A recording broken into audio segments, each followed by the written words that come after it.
A noite estava. A noite estava chuvosa e úmida. Dá um ar de mistério, com neblina. Ou talvez a noite estivesse com lua.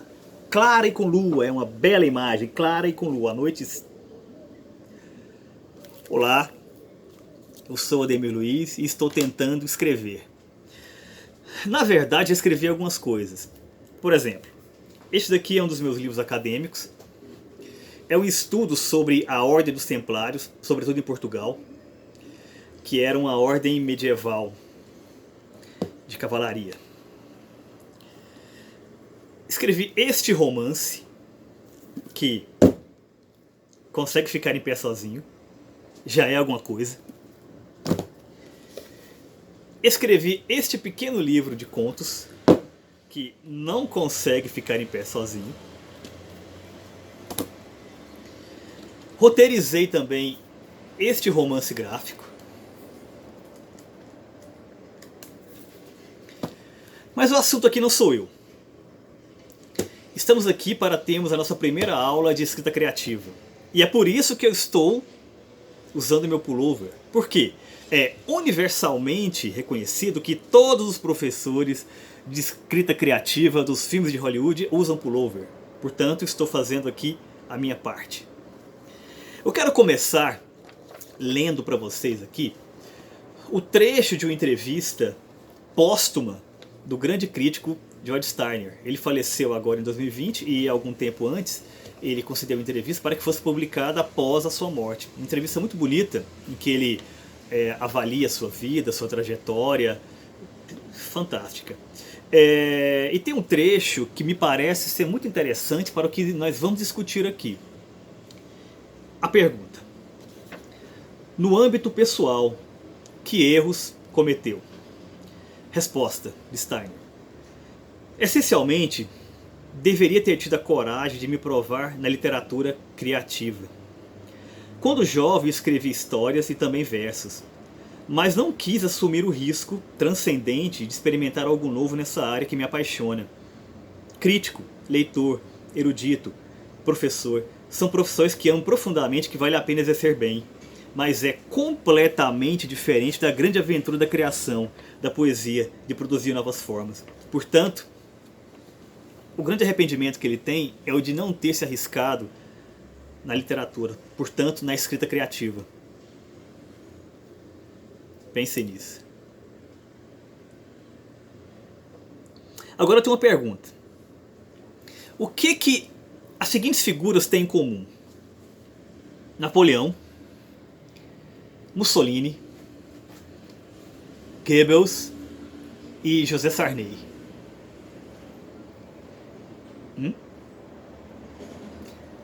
Quem respondeu que são políticos está próximo da verdade. Dependendo do ponto de vista, acertaram. Mas não é aí que eu quero chegar.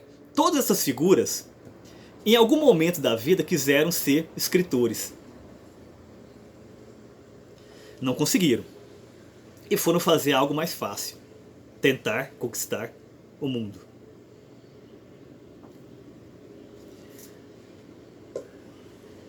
Fracassaram, tiveram sucesso, as duas coisas, depende do ponto de vista. Considerando o José Sarney, é algo para se avaliar de fato. Agora, o que é fundamental quando nós pensamos que o Napoleão queria ser escritor é pensarmos no papel que o escritor tinha há algum tempo na história. Sabemos, por exemplo, que quando o grande Victor Hugo, autor dos Miseráveis, Notre-Dame de Paris e outros clássicos, quando ele foi enterrado, o seu cortejo foi acompanhado por milhares de pessoas. Ele era uma estrela, ele era um popstar para os padrões de hoje. Agora, ser um escritor não é fazer parte de uma classe fechada, né? Você não nasce escritor, você não nasce com o carimbo de escritor. Não existe isso. Tanto que é muito comum que os escritores tenham outras profissões, outras formações. Por exemplo, Ernesto Sabato, autor de O Túnel. Ele era físico. Ele estudava os segredos do universo. O profeta George Orwell, autor de 1984, Revolução dos Bichos, grande ensaísta também. Ele começou a vida profissional como policial, depois tornou-se jornalista e depois começou a escrever profissionalmente. Sir Arthur Conan Doyle. Elementar, ele era médico. Não é por acaso que o Dr. Watson é médico, o colega do Sherlock Holmes. Temos muitos exemplos brasileiros também. Por exemplo, Milton Ratum, um dos maiores da atualidade. A formação inicial dele é de arquiteto. Moacir Scliar, outro médico. Tem alguns casos inusitados. O Graciliano Ramos, ele teve uma carreira política. E isso daqui é o relatório que ele escreveu quando ele era prefeito de Palmeira dos Índios. E é um relatório tão interessante, tão belo, com estilo tão rico, que acabou sendo publicado como literatura e até hoje permanece, não apenas como uma peça, digamos, de curiosidade, né, na biografia do Graciliano Ramos. Não, é uma grande peça literária de fato. Ou seja, naquele burocrata tinha um escritor. Guimarães Rosa, diplomata. Outro policial, nesse caso aqui um delegado, né? Rubem Fonseca. Escreveu sobre o que conhece. Um caso que me é próximo é o grande historiador, nascido em Goiás, goianiense, mas que viveu a maior parte da vida no Rio de Janeiro, Ciro Flammarion Cardoso. Durante décadas ele escreveu literatura e guardou ali na gaveta, como eu sei que muita gente aí faz. Nunca publicou nada em vida. O único conto que ele tem publicado, conto literário, está nesse livro que eu organizei, juntamente com Everton Freitas e Carlos Augusto Silva, que é uma antologia do conto goiano contemporâneo. Ou seja, o historiador escrevendo literatura. Só que eu sou mais desavergonhado do que o Ciro Flammarion e optei por não me segurar e publicar. Um outro caso que talvez você não saiba é o Chico Buarque. Talvez você não saiba, mas ele é músico. E um músico muito bom. Sim. O que nós podemos concluir disso? Todas essas profissões diferentes, né, em algum momento se interessaram pela escrita criativa. Ou seja, é algo que está ao alcance. É claro que você não precisa almejar tornar-se necessariamente um profissional, né? Mas o simples fato de se exprimir literariamente, de se exprimir criativamente, como George Steiner levantou, já é algo rico por si só. Sobretudo porque a memória humana, ela ainda é, sobretudo, uma memória literária, uma memória escrita. O Humberto Eco, ele tem um livro muito interessante chamado A Memória Vegetal, que é este livro aqui. Neste livro, ele fala das diversas memórias que a humanidade já teve. Ele diz que a primeira foi a memória orgânica, que era a memória da oralidade, né? Das pessoas falando, conversando, contando coisas ali em volta da fogueira, tal, a cultura oral. Posteriormente surgiu o que ele chamou de memória mineral, que são por exemplo as pinturas rupestres, a escrita cuneiforme, as esculturas, as runas, mesmo a arquitetura, pensando, né, mesmo em pirâmides e templos e tudo mais. Fazem parte dessa memória humana. A memória tornou-se, com o passar do tempo, vegetal. Onde? Nos papiros, nos livros de linho, de algodão, de cascas de árvore. Inclusive, a palavra livro, né, vem de biblos, que é exatamente essa questão da casca de árvore. E levando um pouquinho mais adiante, houve esse retorno para a memória mineral. Por quê? Porque o chip, né, o material base ali dos computadores, é feito de silício. que é também um mineral, né? O famoso Vale do Silício, né? Está aí para não nos deixar mentir. Ou seja, escrevendo com a caneta ou com o computador, né? Você está nesse mesmo universo. E que é um universo que se interconecta. O próprio Umberto Eco diz que todo livro fala sobre livros. Vamos fazer um pequeno exercício aqui. Eu acho que todo mundo aqui se lembra de uma música que fez sucesso um tempo atrás, né, de uma roqueira baiana chamada Pitty, que se chama Admirável Chip Novo, que é uma reflexão sobre a cultura dos computadores, essa coisa toda, tal. Essa música, ela é uma referência direta ao Admirável Gado Novo, popularizada pelo grande Zé Ramalho, né, que por sua vez tira o seu título do romance Admirável Mundo Novo, do Aldous Huxley. Vocês estão vendo a ponte se formando aí?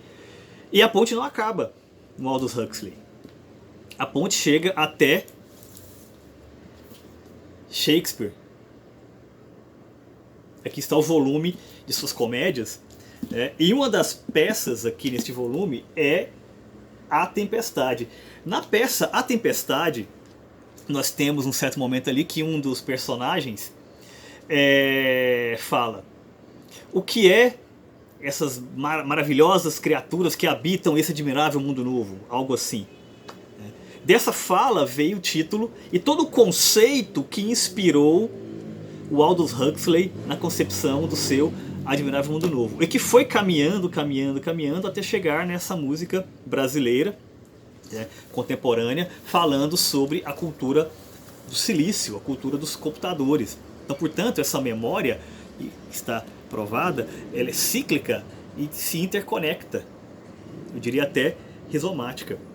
Partindo nesse caso aqui, nesse exemplo particular de Shakespeare, que, falando em memória, segundo o crítico Harold Bloom, neste livro, seria o inventor do humano.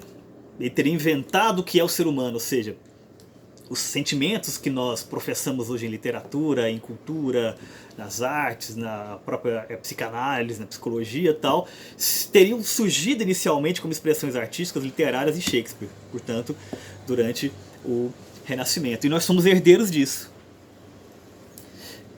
Para sabermos esse tipo de coisa, é fundamental estabelecermos que é preciso ler para poder escrever. Isso, inclusive, é o que prega o professor de escrita criativa Assis Brasil neste livro, que vai ser, inclusive, uma das bases das nossas reflexões. Ele fala que não se ensina ninguém a escrever, mas se ensina a ler. E se você conseguir ler criticamente, não apenas o que os outros produzem, mas o que você produz, você vai dar um grande passo para conseguir pensar criativamente no que você está produzindo. Agora, escrever literatura é contar histórias, contar historinhas? Fica a pergunta. É apenas narrar fatos, narrar um enredo, chegar do ponto A ao ponto B numa narrativa? Tempo para pensar. Certamente não. Se a resposta fosse sim, não haveria esse mistério todo. É óbvio. Literatura é, sobretudo, trabalhar esteticamente a linguagem. Em termos gerais, tudo que está escrito seria literatura. Por exemplo, você vai no médico, né, com um problema de saúde e ele vai pesquisar livros, arquivos sobre medicina, vai dizer olha, na literatura médica não existe registro sobre isso. Ou então, na literatura médica indica que você está com problema tal. Percebem? Mesmo na literatura jurídica. Agora, não é disso que nós estamos falando. Nós estamos falando de você trabalhar a narrativa, a linguagem, a imaginação a partir de critérios estéticos. Vamos pensar o que é literatura e escrita criativa a partir desse elemento. Tá? É possível definir o que é escrever criativamente? O que é escrita criativa? Olha, eu acho que, seguindo um pouco o Assis Brasil, ensinar alguém a ser escritor é praticamente impossível. Vai depender de talento, vai depender de vontade, vai depender de persistência. Agora, obviamente, você consegue ensinar um método ou métodos. Não é à toa que, por exemplo, hoje em dia se fala de computadores escrevendo música, por exemplo, ou mesmo narrativas. O que se tem ali é uma programação com uma lógica, né? Você consegue ensinar essa lógica. Agora, se você conseguir usar essa lógica, esse caminho das pedras para produzir criativamente, porque o que diferencia o humano, né, dessa produção de máquinas, né, que podem ser eventualmente viabilizadas, é exatamente o elemento criativo. Isso as máquinas nunca terão. E isso todo ser humano, em princípio, é capaz de produzir. É claro que você ser uma grande mente criativa é uma outra coisa, um outro passo. Não estamos falando aqui da ideia de gênio, nada disso. Estamos falando aqui da ideia de você se mostrar, de você se arriscar na criatividade. Pode ser muito enriquecedor para você, independentemente dos seus objetivos. Tá? Ou seja, neste curso aqui nós vamos tentar dar para vocês algumas ferramentas, alguns caminhos a serem percorridos. E quais vão ser os nossos passos? Estou aqui com a lista, né, das aulas, serão 10 no total. Hoje nós vamos fazer essa apresentação geral do que nós estamos pensando em realizar. E a segunda aula vamos falar da angústia da influência. O que é isso? Basicamente, é aquela ideia de que muitas vezes você quer se inspirar em alguém para escrever. Você gosta muito de um escritor e eu quero me inspirar naquele escritor. Ou aquele escritor te influencia sem você nem perceber. Vamos discutir isso na próxima aula. Na terceira aula, o que é mais interessante na produção criativa? Uma escrita espontânea ou uma escrita planejada, em que você planeja cada passo que você vai dar, ou você deixa a imaginação fluir? Terceira aula será isso. Quarta aula, o que não escrever. Muitas vezes é mais importante saber o que não fazer do que o que fazer. Vamos discutir clichês, lugares comuns, frases feitas. Ou seja, o que você não deve colocar no seu texto. Não importa que texto seja esse. Quinta aula, vamos discutir o romance. Um pouquinho da história do romance, né? Um pouquinho do que o romance pode ser, um pouco do simbolismo que o romance tem na história da cultura, e sobretudo da cultura moderna e contemporânea. Essa questão da voz polifônica que o romance tem. Sexta aula, contos. A narrativa curta, em suas variações, o conto, o microconto, o nanoconto. Sobretudo na era da internet, se você quer se comunicar na internet, é interessante você pensar em textos concisos. Então, a ideia do conto, do microconto, pode ser um caminho interessante. 7. Personagens. É claro que a narrativa ela vai contar a história de alguém, ou pelo menos de algo. Você pode até transformar um objeto em um personagem, né? Agora, como pensar nesses personagens? Como fazer a composição desses personagens, né? Discutir a ideia de personagem redondo ou personagem plano. Oitava aula. Enredo e estrutura. Como você pode organizar o seu enredo, como você pode organizar a sua estrutura narrativa. Pode ser mais complexa, pode ser mais direta, né? A ideia do ciclo do herói, né, que é a narrativa talvez a mais clássica, né, a que está desde o início da humanidade estabelecida. Então, o que as novas formas contemporâneas levam, até onde nós podemos chegar, né, nessa questão do enredo e estrutura. 9. Pensarmos tempo e espaço narrativo. Ou seja, como você vai organizar o tempo dentro da sua narração e como que você vai colocar o seu personagem no espaço.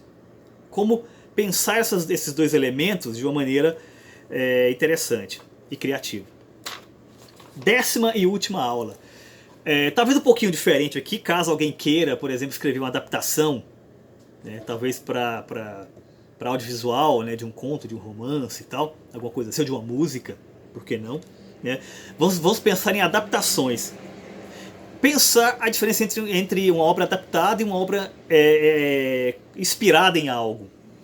Ou seja, essa aqui vai ser a estrutura fundamental da nossa discussão, do nosso debate.